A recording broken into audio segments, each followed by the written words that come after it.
Being a good hostess is truly an art. It's much more than simply opening your door and welcoming your guests. In this video, I decided to select the most important topics that turn a hostess into the perfect hostess.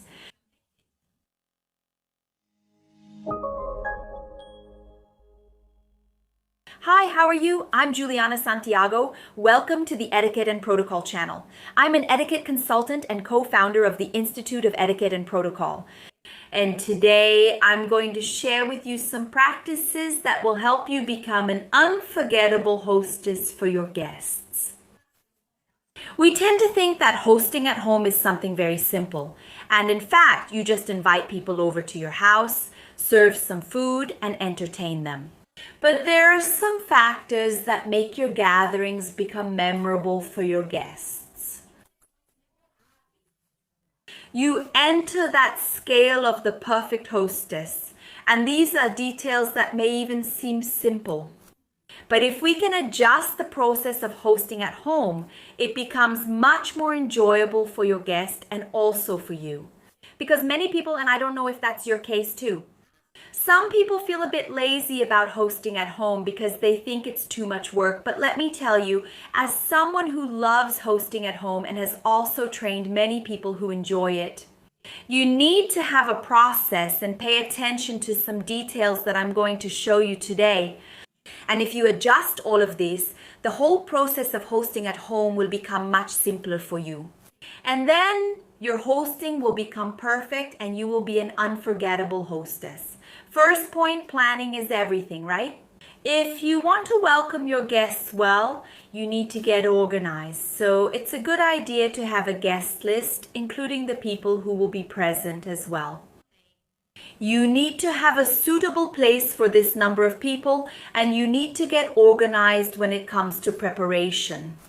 So what time you will shop, what time you will decorate the table, all of this needs to be included in your planning. Besides that, we also need to plan what the menu will be, what appetizers, for example, you are going to serve. What will be the style of your reception? A more formal or a more informal reception?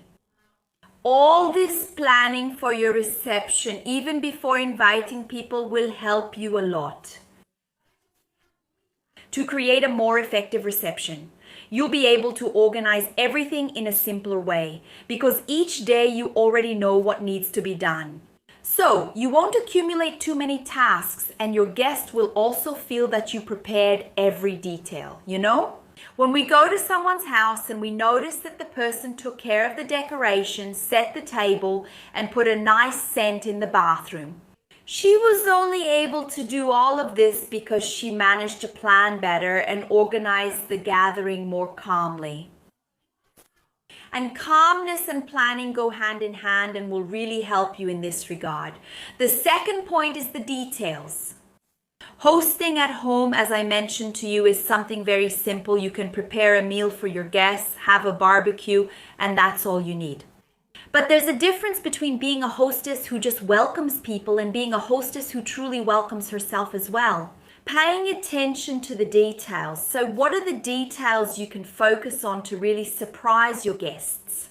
First of all, a set table. So if you can create an atmosphere by setting the table, that will already make the environment a little more special. Sometimes we can use a nice napkin, a floral napkin ring, all of that to create a nice atmosphere. Another detail is taking care of the bathroom, adding a nice scent, lighting a candle to create that pleasant feeling in your home. For example, a very simple detail that can be done at any kind of gathering is a cooler with drinks so the guests can help themselves. Bringing flowers, especially fresh ones, because they make any environment more cheerful. So regardless of the type of gathering you're going to host, whether it's a more intimate reception or even a more informal event for a lot of people, like a barbecue, there are definitely ways for you to add special touches and details to surprise your guests. It's always possible to make the environment more beautiful. The third point would be the perfect timing, which means the ideal moment for each thing to happen during your event. You know, when we go to someone's house and we notice that at the exact right moment, the person serves the appetizers. Right after that, we notice there's already some movement to serve the main course, or even at a more informal event like a cocktail party. There were the colder snacks first, then the fried snacks, then the person serves a hot dish, and then there's the moment for the birthday song. In the case of a party, for example, this happens so that the guest has something new at every moment, and we can also create the perfect reception. So imagine, for example, you arrive at an event and right away you're presented with the hot dish, for example. It doesn't make much sense because before that there aren't any snacks, there aren't any colder options. So all of this is about building that perfect timing and also the architecture of your event. In the case of an event at home, for example, where you're going to serve some snacks to your friends, followed by a main course and a dessert, imagine that between the appetizer and the main course you take too long, so that's not ideal because you end up not bringing anything new to your guests. They might end up getting hungry and even want to leave your house. So it's important for you to remember that you always need to bring something new for your guests to experience, taste, and enjoy. It's important for us to think about the timing and organization of the event. A lot of people ask me, Juliana, what's the right time to serve the main course? I set lunch for 1 o'clock. When should I serve the main course? Well, if you scheduled it for 1 o'clock, ideally there should already be some appetizers available for your guests at that time. Even if there are people who arrive late to the event, if it was scheduled to start at 1 o'clock, we need to begin the reception at 1 in the afternoon, the time you planned for your reception. Between the appetizers and lunch, the ideal thing is to observe your guests. For example, if they are younger people who like to have some wine or beer beforehand, who enjoy talking a lot, maybe this interval can be longer, for example, about 2 hours to wait for people to arrive. You should also consider that offering more appetizer options is more interesting, especially for receptions with older people, children, or family. It's a good idea to adjust this timing then to between 1 and 2 hours after the scheduled time. So in this case, you also don't need a lot of appetizers, and then right after the main course, we have to serve dessert, all of this timing. It's structured based on planning. That's why planning is the main point when you're starting your reception.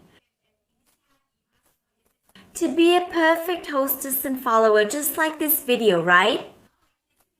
So if you're a follower who's always around here and you still haven't subscribed to the channel or liked the videos, this is the perfect time for you to do it.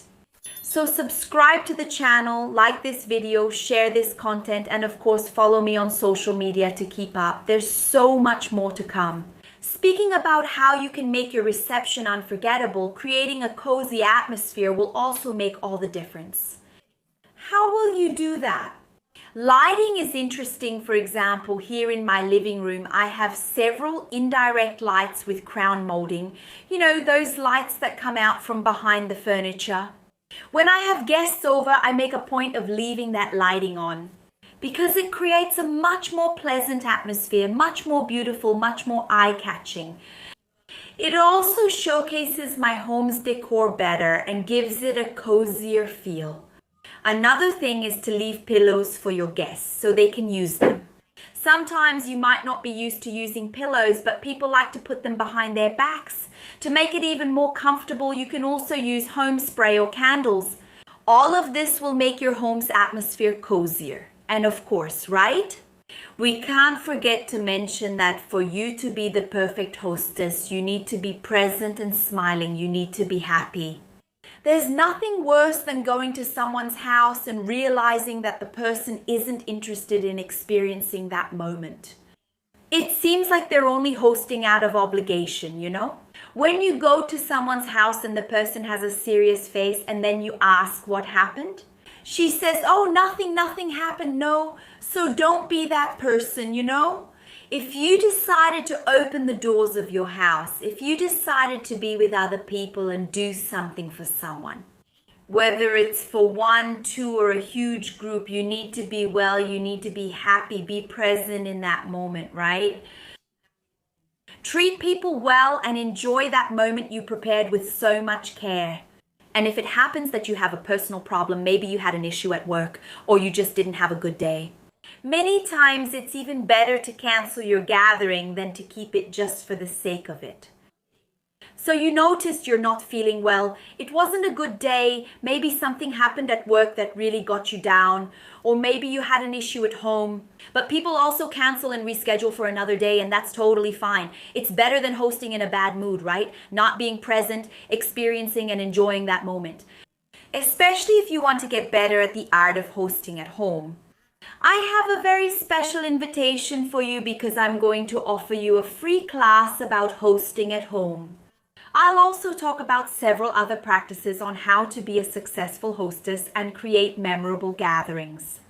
If you want to join this class, which is completely free, click the link below.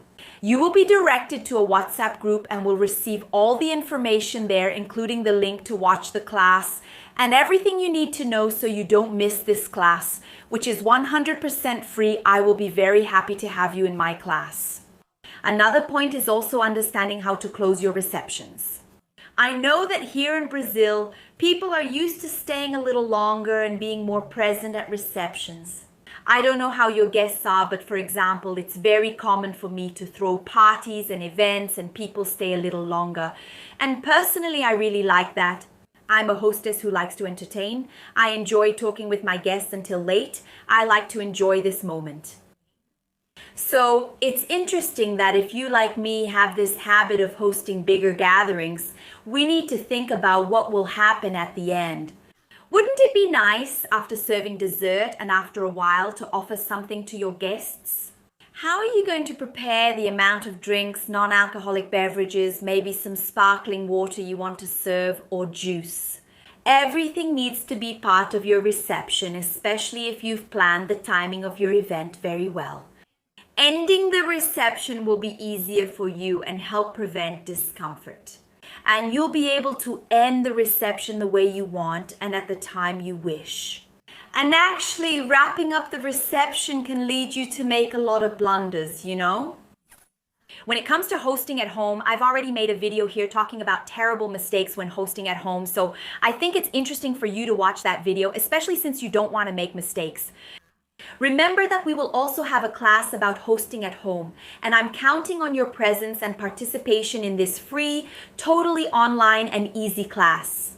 To watch, just click on the link below and you will receive all the information on your WhatsApp.